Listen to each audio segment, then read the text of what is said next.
Welcome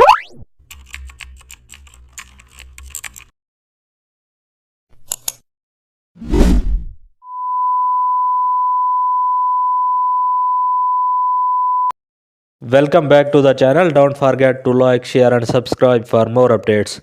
Today we are explore an amazing topic of Photoshop, how to create crypto trading signal post using new polygon shapes. Create a dark matrix style background, then add a polygon custom shapes in the center.